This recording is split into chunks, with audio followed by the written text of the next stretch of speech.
సువార్త 19వ అధ్యాయం 41వ వచనంలో ఆయన పట్టణమునకు సమీపించినప్పుడు దాన్ని చూచి దాని విషయమై ఏడ్చి అని చదువుచున్నాం. యెరూషలేము చుట్టూ శత్రువులు ముట్టడి వేస్తారు అని యేసు చెప్పాడు. అక్కడ తప్పించుకొనుటకు మార్గం లేదు. వారు ప్రజలను చంపుతారు. పాపం వలన వచ్చు జీతము మరణము. చివరిగా నీ పాపము నిన్ను మరణమునకు తెచ్చినప్పుడు ఎవరూ కలుగు చేసుకొనలేరు. దేవుణ్ణి అన్యాయస్తుడవు అని సాతాను నిందించును. ఆయన చట్టమును ఆయనే కొట్టివేయుచున్నాడు. ఈ మనిషి, ఈ కుటుంబము, ఈ జాతి పశ్చాత్తాపడలేదు కాబట్టి వారు నా వారై ఉన్నారు అని దయ్యము గట్టిగా అడుగును. ఆయన నిన్ను తన చేతుల్లోనికి తీసుకును.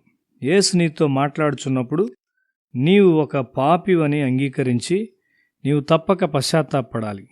నీవు దీన్ని చేయకపోయినట్లయితే నరకంలోనికి లాగివేయబడతావు. యేసు ఆయన విచారకరమైన మనోభావాలను చెప్పి ముగించిన తరువాత పరిసయ్యులు వచ్చి ప్రజల సంతోషకరమైన ధ్వనిని నిలిపివేయినట్లు చేయుమని ఆయన్ను అడిగారు. సత్యము శక్తివంతమైనది, అది హఠాత్తుగా వచ్చును. వారు నిశ్శబ్దముగా ఉండలేరు అని యేసు చెప్పాడు. ఈ దైవభయం లేని ప్రజలు వారి మార్గంలో వారి వస్త్రములను పరువలేదు. వారట్లు చేసినప్పటికీ గాలి దాన్ని తుడిచివేయును. వస్త్రముల్లో కూడా వాటిని ధరించిన వారి భావముల యొక్క ప్రభావం ఉంటుంది. సుందర్ సింగ్ ఆయన శాలువాను నాకిచ్చారు. న్యూమోనియా జ్వరంతో చనిపోవచ్చున్న నా సహోదరునిపై నేను దాన్ని కప్పాను. నా సహోదరుడు ఆరోగ్యవంతుడయ్యాడు. ఏలియా తన పై వస్త్రమును తన శిష్యుడైన ఎలీషాకిచ్చాడు. అది యోర్దాను నీళ్లను విభజించింది. దైవ భయం లేని వారి బట్టలు ధరించవద్దు. అవి వారి భావోద్రేకాలు నీలోనికి తెస్తాయి. నీతిమంతులు నివసించు స్థలాలను సందర్శించుట మంచిది. దైవభక్తి గల స్త్రీల సంభాషణ వినుట మంచిది. యేసు సాత్వికముతో నింపబడిన వాడై యెరూషలేములోనికి వచ్చున్నాడు. సాత్వికము ఒక సింహములాంటి ధైర్యము నీలోనికి తెచ్చును. అది నైతిక ధైర్యం. నీ హృదయంలోనున్న దాన్ని నీవు ఎరుగుదువు. ఎందుకనగా యేసు నీకది చూపించాడు. నిన్ను ఎవరూ పొగడలేరు. దేవునితో నీవెక్కడ ఉన్నావో నీ స్థాయి నీవు తెలుసుకుంటావు. బైబిల్లో స్పష్టముగా చెప్పబడినట్లు నీ హృదయం యొక్క అంతరంగ భాగములను చూచునట్లు దేవుడు నీ కన్నులు తెరువు చేశాడు. అక్కడ దాచబడిన దుష్టత్వము లేదు. నీకు చూపబడిన దానంతటి విషయమై పశ్చాత్తాపడినావు, శుద్ధీకరించబడినావు. ఇప్పుడు సాత్వికం వచ్చింది.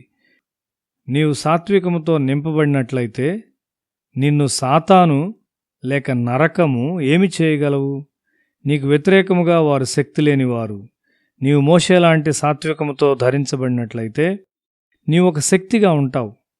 దేవుడు మోషే కొరకు పరలోకాన్ని తెరిచాడు. ప్రజల మీదకి మన్నా వచ్చింది. అరణ్యములో దాహముతో నిండిన జనులకు బండ నుండి నీళ్లు బయటకు వచ్చాయి. ఎన్నడూ సంచరించిన మార్గమున అరణ్యములో వారు నడుచుండగా వెలుగు స్తంభం వారిని నడిపించింది.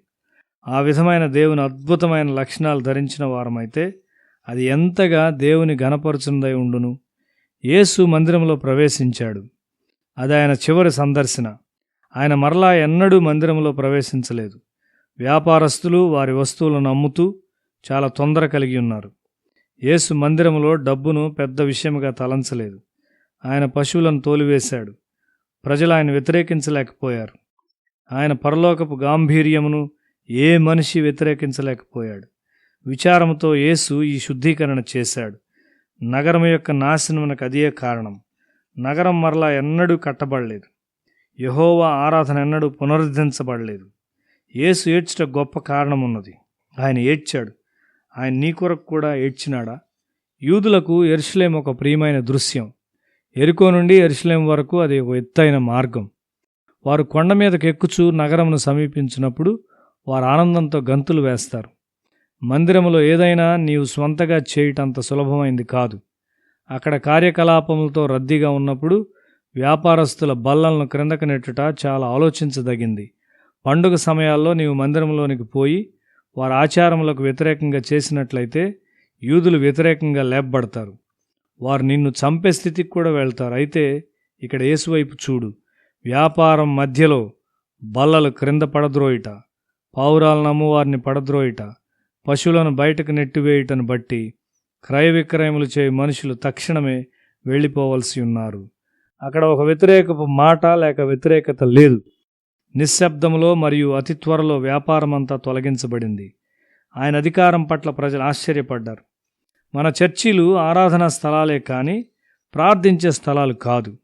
అవి చీకటితో నిండి ఉన్నవి. మన ఆరాధనా స్థలములకు, ఇండ్లకు మరియు హృదయాలకు యేసు వచ్చి విషయాలను తలక్రిందులు చేసినట్లయితే అది మంచిదిగా ఉండును.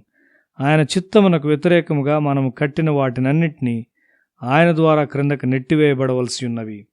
ఆయన మనతో మన ఇండ్లలో నివసించుట కొరకు మన ఇండ్లు అనుకూలమైనవిగా ఉండాలి.